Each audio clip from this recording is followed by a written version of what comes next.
Okay, so we were still on normal shocks. So let us do one more problem, and we'll sort of slowly move towards oblique shocks today. Okay. Okay, so let us look at this problem. So we have a point in a supersonic flow where the static pressure is 0.4 atmospheres. Okay, so let us say you consider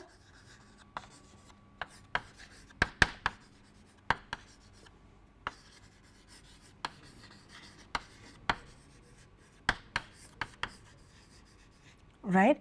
So you consider a point in a supersonic flow where the static pressure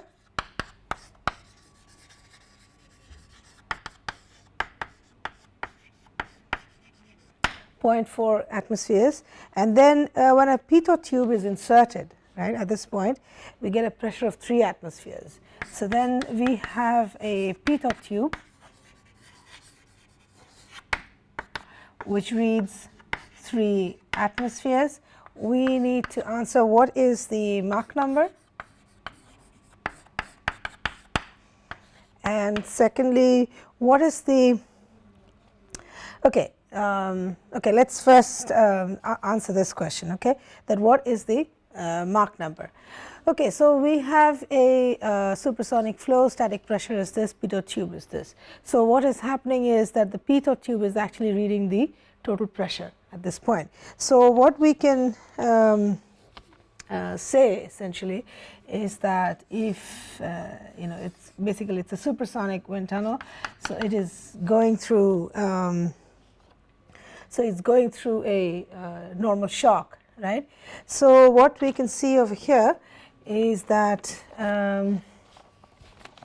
if I say this is say okay, this is 1 and this is say 2, right. So basically we have a flow coming in here. What we require is this, right. What we require is this, and what we know is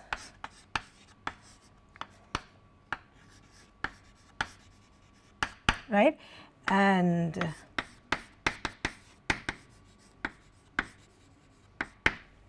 this is what is known to us. Okay, so this is the static reading at a particular point, and when we insert the pitot tube we get a reading for the total pressures which comes out to be 3 atmospheres.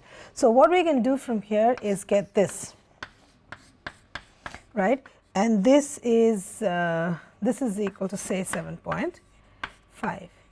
Now again, if you go back to the tables, as we spoke in the last lecture, if you go back to the tables you will find a corresponding Mach number, right, corresponding Mach number which is 2.35. Okay, so therefore we have a supersonic flow Mach number 2.35 you know, moving in a supersonic wind tunnel which has, you know, pressures given like this. So now, so therefore what we know now is that therefore we have this normal shock over here. Okay, so now in here, so what we would like to therefore calculate is the entropy change, right.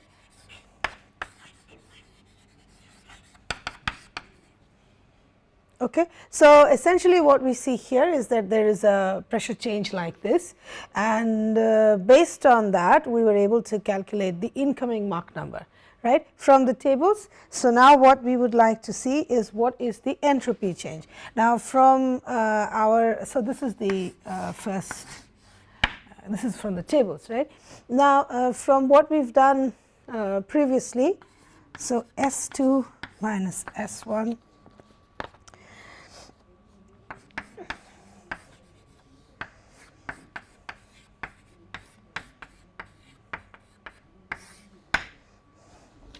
right. So this is something we derived in the last lecture, right. So the ratio of the total pressures after and before the shock, and this is known to us. Now how do we get this ratio? Well, we can get this ratio again from the tables corresponding to this Mach number.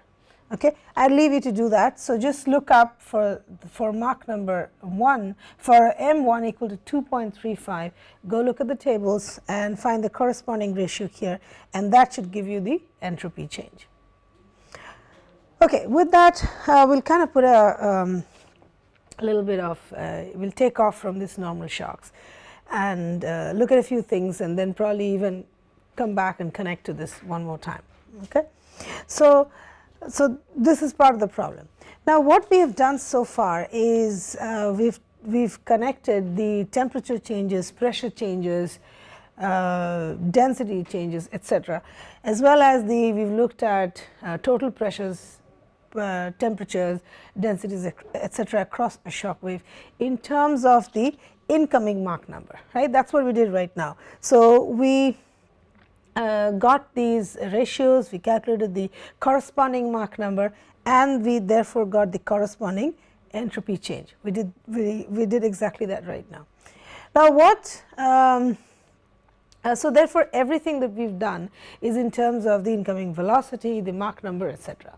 Okay. Now what we could do one more time is basically connect all these properties just by themselves, in the sense that if there is a pressure change, what is the corresponding density change or specific volume change, etc., without any reference to this Mach number at all. Okay. So let us see if we can do that. Okay. Now if we go back, so we have our continuity equation, right? And so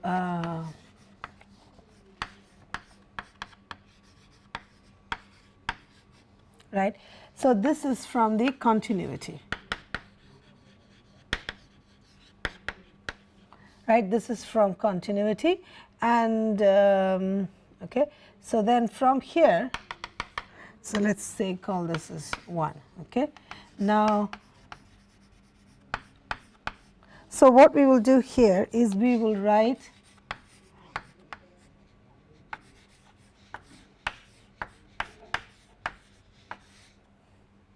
okay. So we will write this from the continuity. Now again from the momentum equation,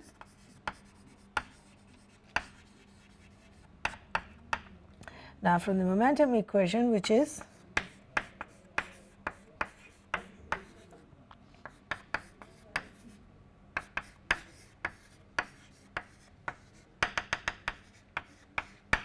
okay. So what we will do is basically, okay, let's say this relationship is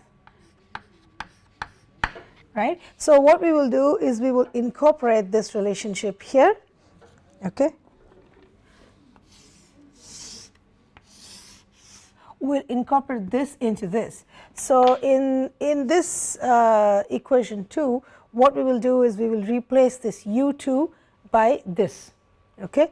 So which makes this equation therefore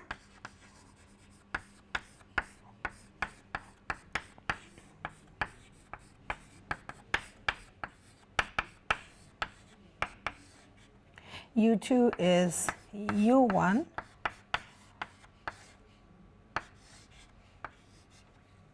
this is what we get. So you can see that we do not have any u2 term over here, right? And then we will solve for u1. Okay, and what we get is this. We'll solve for u1. So what we get is this.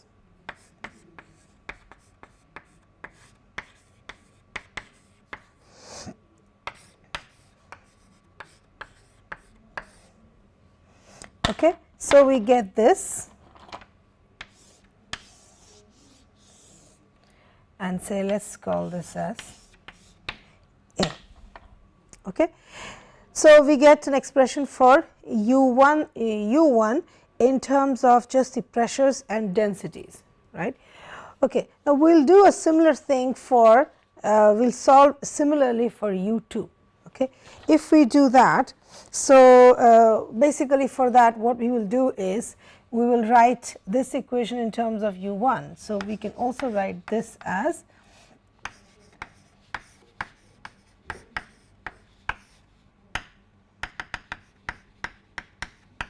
right? This is u1, and then into this equation we will replace u1 square by this expression, right, by this expression.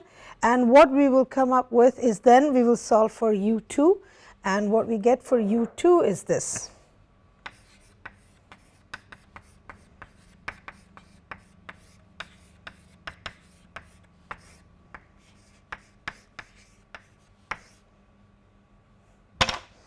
Okay.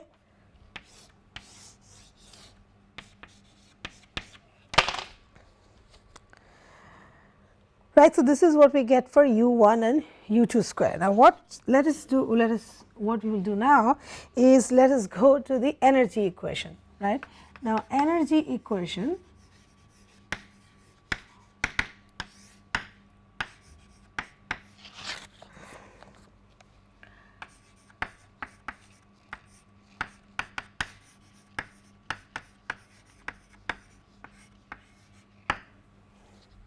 right. Now, here, so we basically have, now I hope you can kind of see where I am getting at. So, we have this u1 square term and u2 square term. So, we have velocity terms there, and what we can do if we use these two expressions for u1 square and u2 square is totally get rid of any velocity term and just replace it in terms of just the variables, just the thermodynamic variables here, right. So, we have pressures and densities. So, we can actually do that there. Okay. What about the enthalpy? Can we write that in any other way? For example, H, as you know, is right. So, therefore, if I use all of that, if I replace this by all the H1 and H2 by an expression for enthalpy, and we incorporate A and B, what we end up is something like this.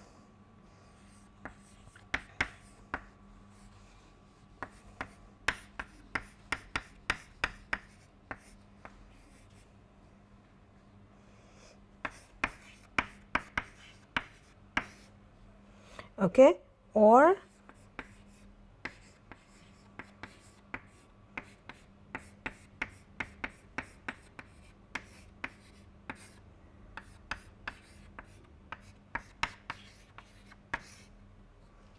okay. So, what we get over here is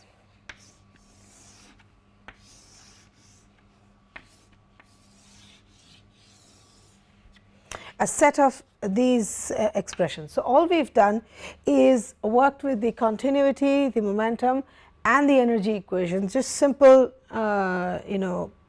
playing around with the properties, and all we did was we took away any sort of reference to velocities, okay, and we were able to generate this equation with just the thermodynamic variables. Okay. So, we have the specific energy change in terms of the pressures and specific volumes, and corresponding you can also write this in terms of densities.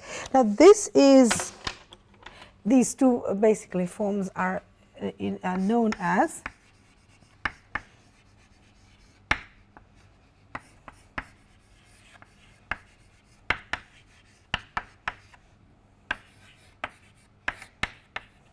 so basically the Rankine-Hunios equation. Okay.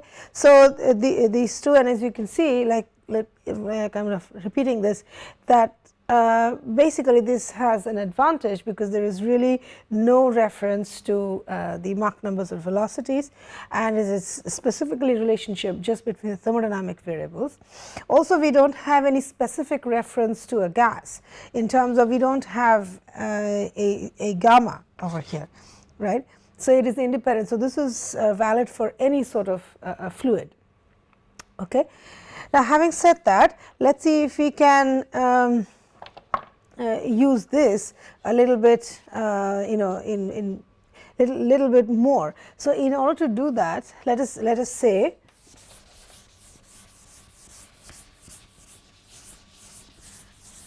basically, if we can use that more functionally. So, if I have to do that, so let us do this. Okay. So, we have okay, let us look at this. So, if now we know these, right.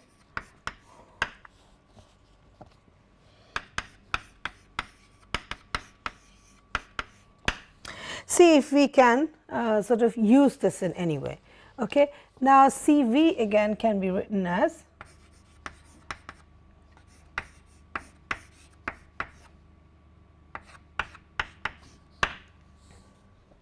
okay, and from here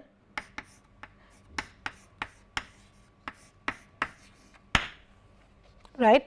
So, what we can write E as is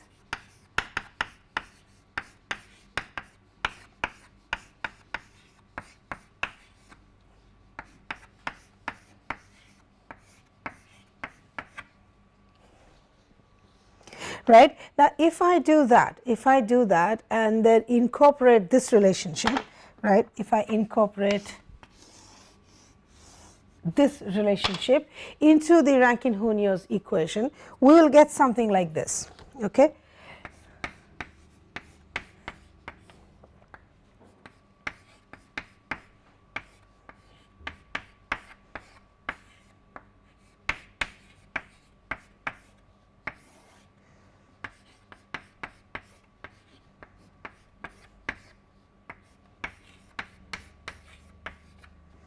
Right, and we can also of course write this as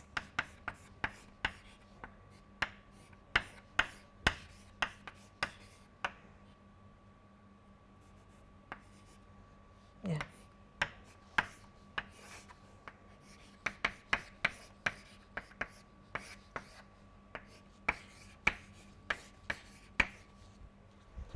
Okay, so this is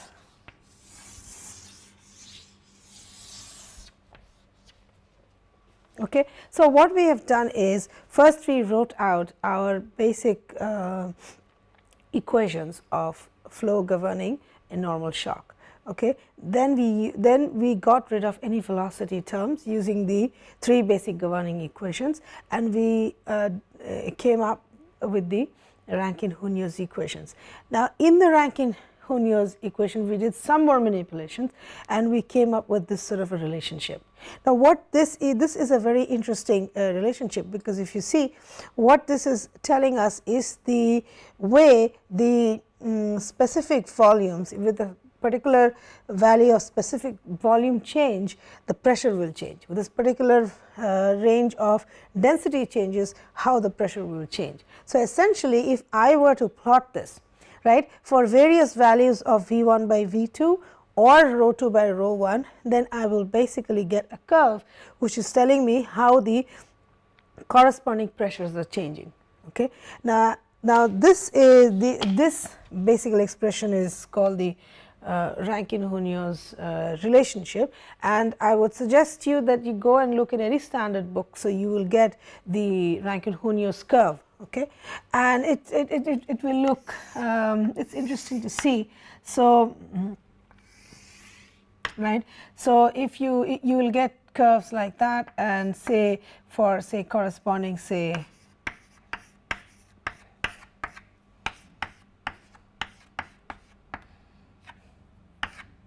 right, you will get curves like this, and what it will show is how that differs from the isentropic relationship, in the sense that you will have an isentropic curve, right. Now, this is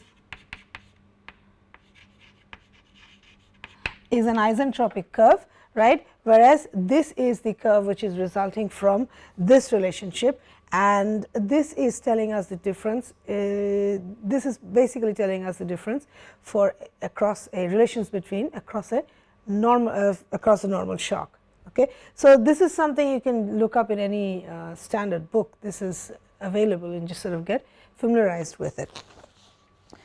Okay.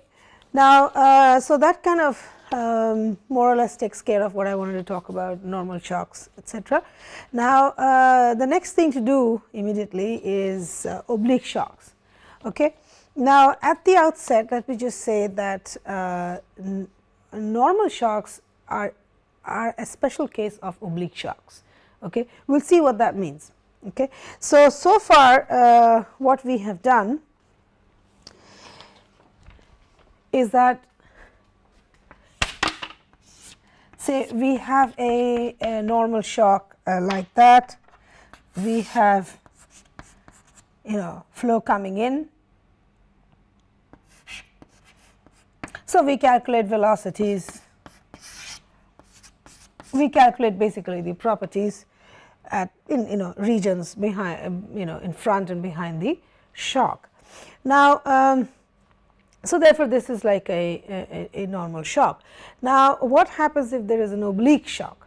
Okay, so we'll look at some pictures of oblique shocks, but I think we did that in some of the earlier classes. So let us see what we are looking at and see if how basically our properties will change across an oblique shock, and if it is, how different it is, if at all, from the normal shock relationships that we have developed so far. Okay, so let us get some geometry in place.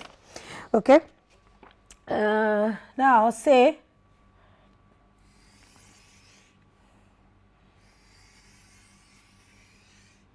this is basically an oblique shock, right? Again, so this is basically a very thin region across which there is a large gradient of the flow properties. Okay, so what we have seen in the corresponding normal shock is this is the small region across which properties are changing, right? In now what we will consider is this is not perpendicular, but this is inclined to the horizontal at some angles of beta. Okay, now what we will say here is, so therefore here too, so we have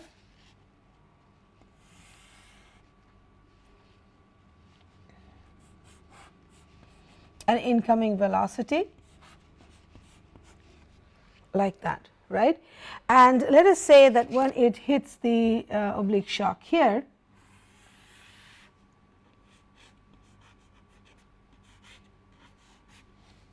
okay, it moves with v2 and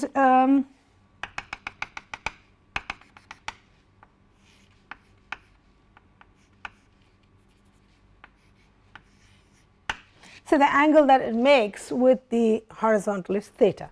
Okay, so angle of the shock is beta, and angle of the this velocity vector behind the shock is theta.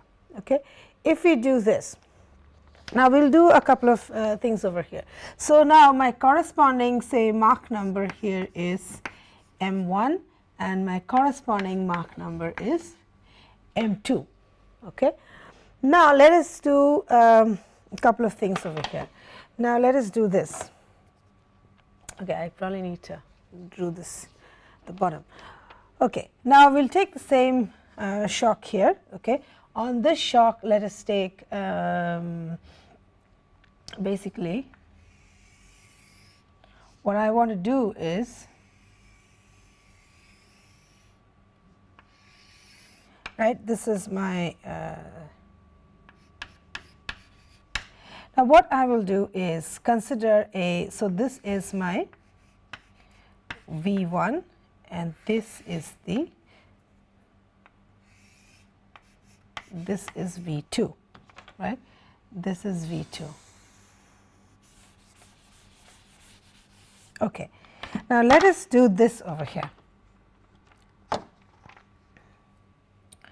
Now what we will do is we will draw a control volume like this.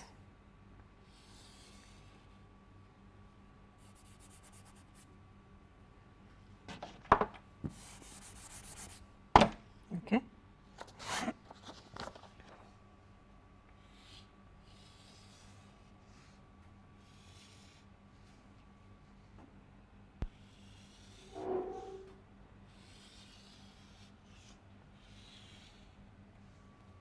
Okay, now if I need to get this right. Okay, now this okay, so therefore this is essentially V2. Now if I take this over here, so if I call this A, or let us say this side is A, B, C, D, E, and F. Okay. Now, what we will do is essentially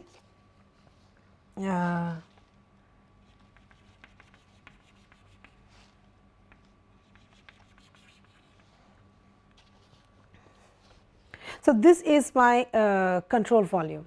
Okay. So, now this F and C, these are parallel to this parallel to the oblique shock. So, these sides, the sides here, okay. Okay, so let's sort of, this helps me do this. Let's call it this. Okay. Now let's say this is A, B, C, D, E, and F. Okay. So now here, this A and D, these are parallel to the shock. Okay, I hope I've drawn it right. So basically A and D, these sides are parallel to the shock, and let's say the corresponding areas are A1 and A2. So you can see that these are actually equal here. Okay. So now what? And then as we know that this is essentially the velocity vector. Right? This is the incoming velocity vector. Okay. Now, what we will do here is, if I do this over here, that I will draw components of this velocity vector v1, okay, like this. One is, this is a velocity vector which we will call as u1, okay, and the other one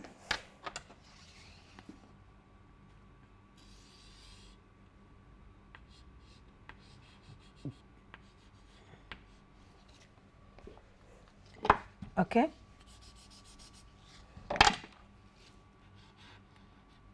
u1 and w1, okay, and the corresponding, say, Mach number here is, right, because the reason we write n here is because this is normal to the shock, okay, and the w1 here is, it is tangential, so we call this as this. Okay. So, similarly on the right hand side we will do the same thing. So, we will drop a perpendicular, and this is my u2 and the corresponding and 2, right, and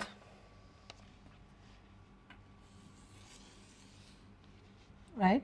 So, okay, this is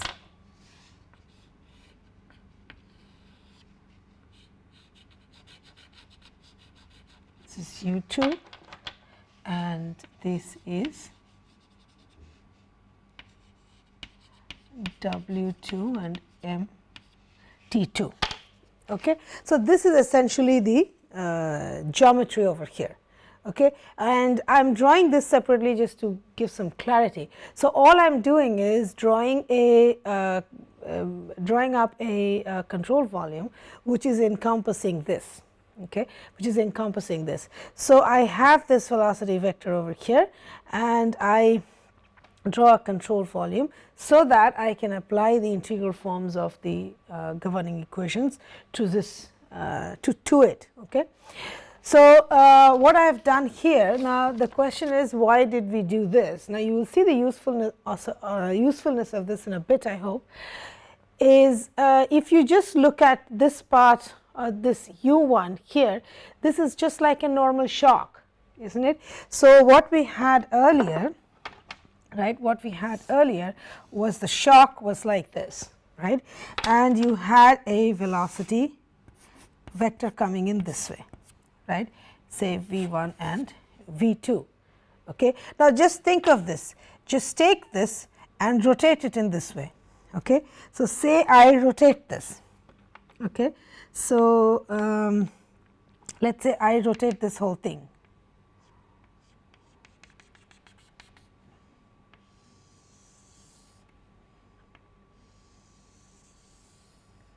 Right. So, this is the normal shock. Okay. So, say I call this as A. So, therefore, this is say A dash. Okay, I have just rotated that. Therefore, this velocity component, how does that change? Now, that becomes, that is also rotating this way, right. So, then this is my say V 1 dash or and V 2 dash. Now, if you compare this, that is exactly what I have done over here. Okay. So, this is my shock now, this is my shock now. So, therefore, the corresponding velocity component is normal. So, one component is normal and the other is tangential to it. Okay. And we will see the usefulness of this, and if at all this will have any special implications on the properties across an oblique shock. Okay. We will see that. This was just to bring the sort of relevance to the normal shock. Okay. So, now if we do that, what we will do simply is what we have done before, apply the equations, governing equations to this normal shock, to this oblique shock. Okay. Now,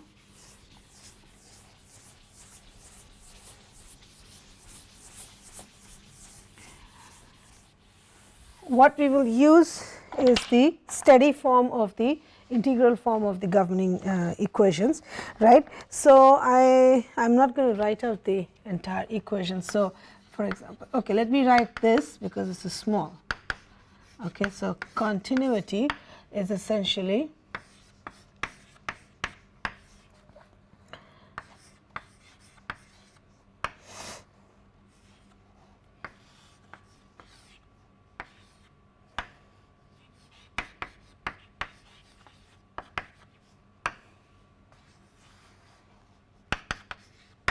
okay. So, we will consider the, so this is basically the integral form of the equation.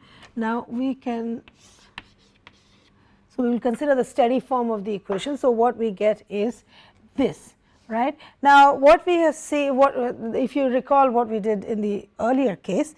Now, so essentially we have the velocities, this is the V 1 impinging on this face and this is my total control volume.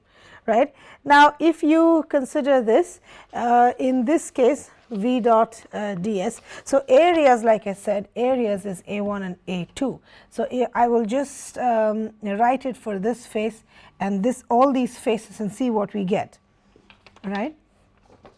So, we have two components, one is u 1 and one is w 1.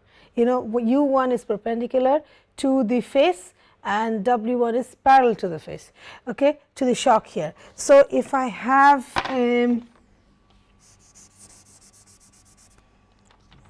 so basically I have this, okay. So, this is my u 1, okay, and if you remember correctly, my area vector is essentially this,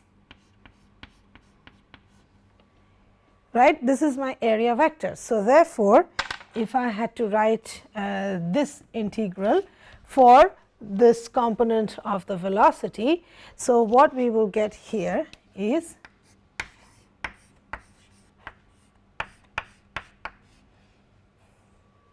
right. And similarly, now for the normal component, so for the normal component is this, right. So, this is the W 1. So, this does not contribute anything over here, okay, because these two are perpendicular. So, okay. So, dot product does not give us anything. So, in that case we get this, and on the outside again if we do this, right.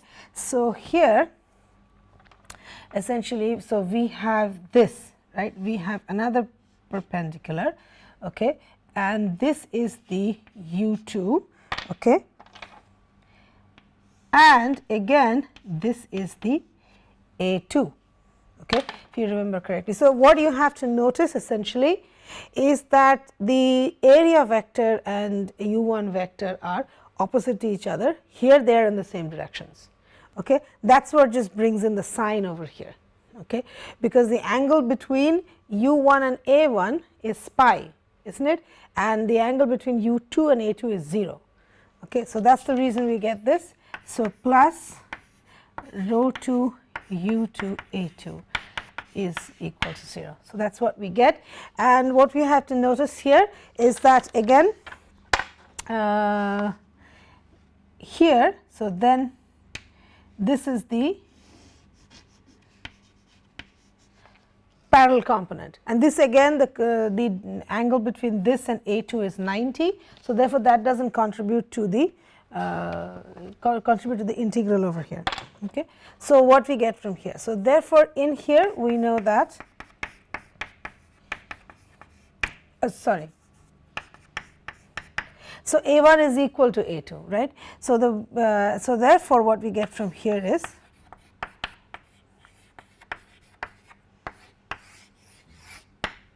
so this is what we get from the continuity equation, okay, rho 1 u1 is equal to rho 2 e2.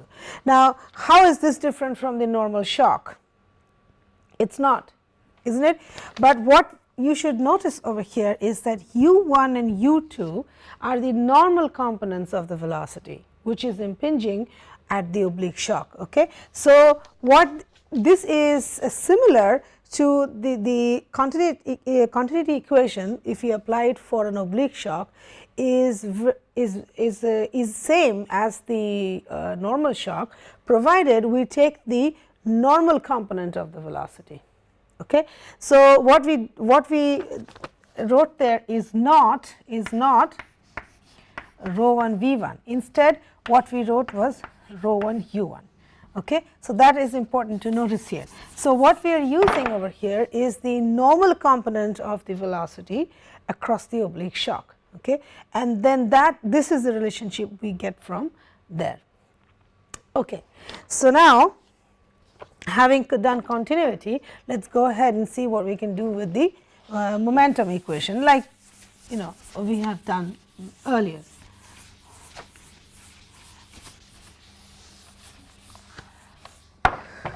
Okay. So, all right. So, I am not going to write out the entire momentum equation.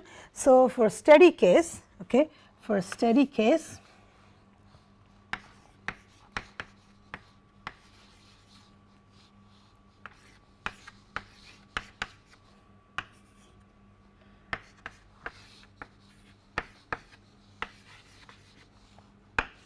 this is what we have done before, right. So, now we will apply the same thing to the control volume that we have derived over here. Okay. So, now if I do that, what I shall get is this. Okay. So, again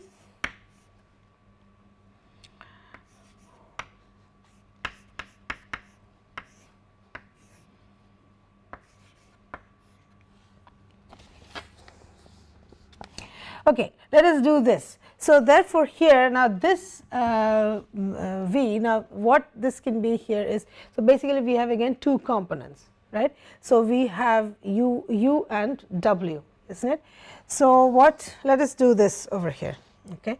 Now, so basically we have two components.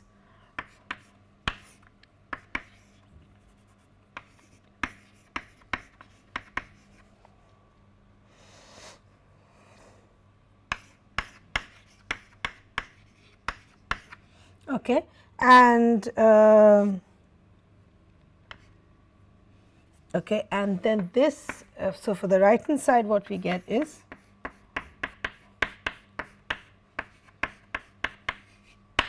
well, clearly we do not have a pressure component parallel to the shock. I think that we know, right. Okay, now if we do this, okay, now if we do this, let us just take okay, before we do that.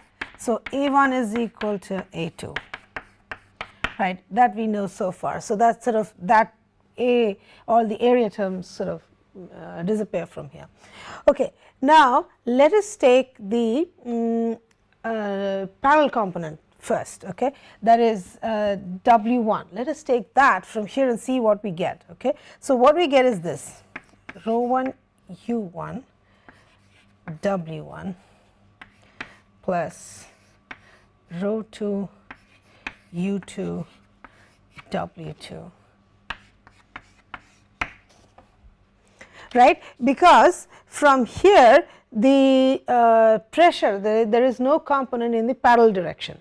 There is no component of the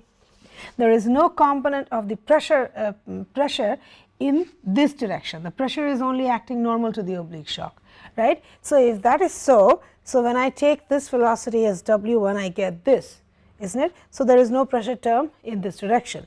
Now, if I do that, now what we have, so essentially what we have seen here is that rho 1 U1 W1 is equal to rho 2 U2 W2. So, this is what we get, right. This is what we get if we are looking in the parallel direction. So, this is the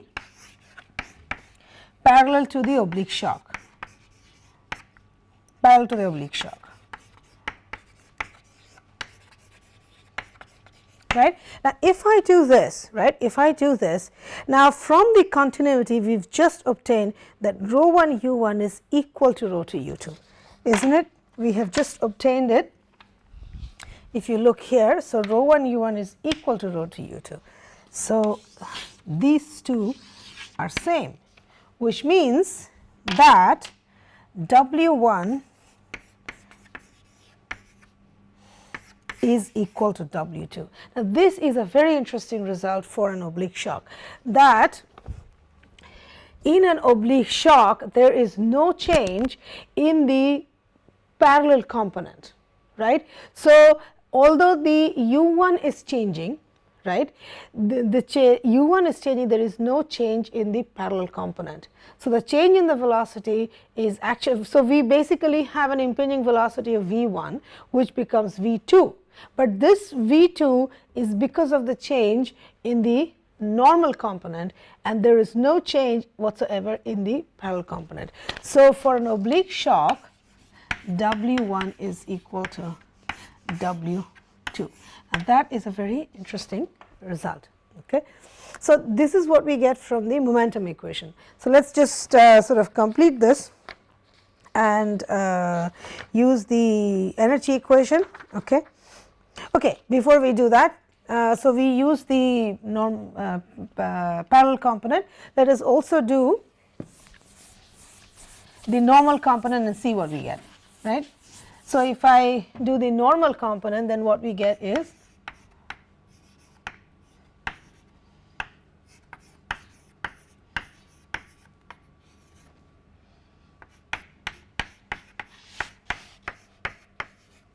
right, or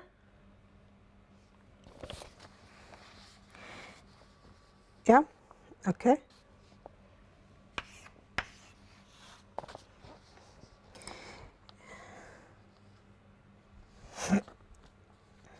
So, if we work up with this, what we get is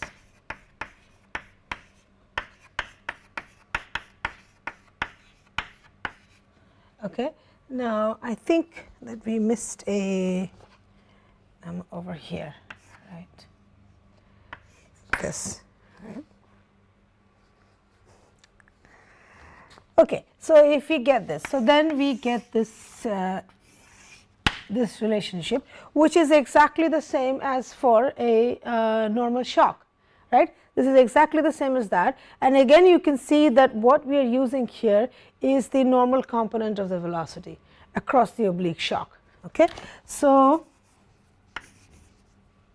therefore, what we got from continuity and from momentum with the normal component of the velocity is the same as that we got for a normal shock. Okay. So, let us complete this and write out the energy equation.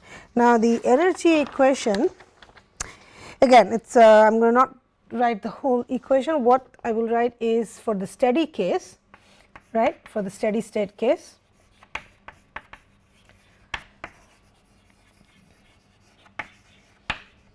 Right. So, this is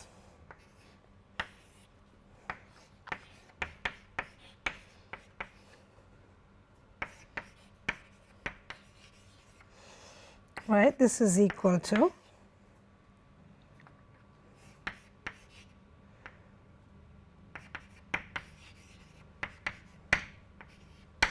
so this is my energy equation. Okay. This is my energy equation, and what we shall do over here is that here, so basically we will put V1, right. So, this will be V1 and V2, right, across the right, and again we will do, write out this equation. Now, if we write this out,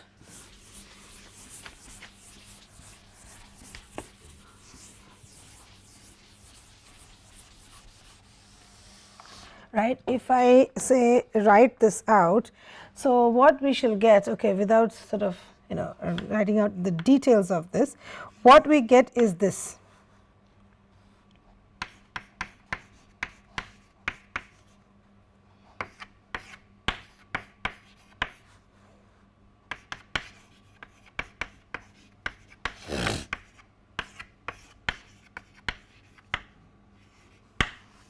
Right, but rho 1 u1 is equal to rho 2 u2, therefore, what we get is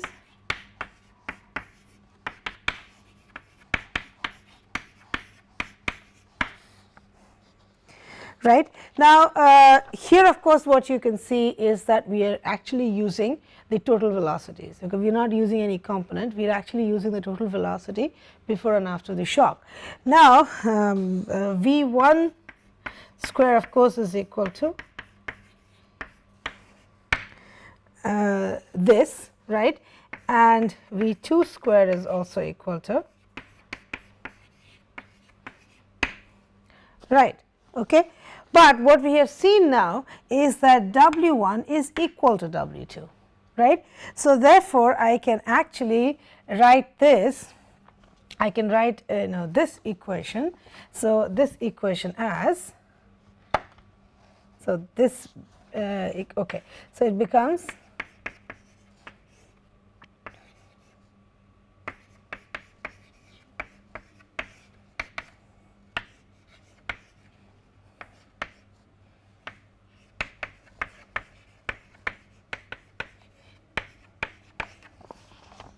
right, but W1 is equal to W2, we have just shown that. So, which means that we can sort of, we can cancel it out on either side. So, then what we get for the energy equation is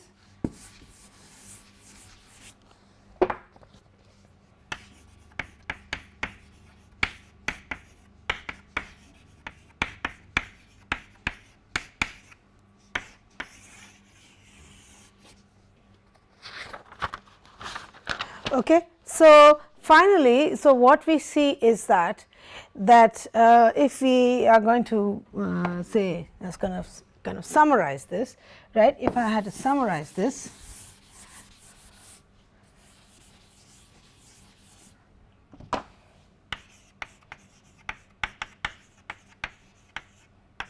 okay, this is my continuity, this is my momentum, and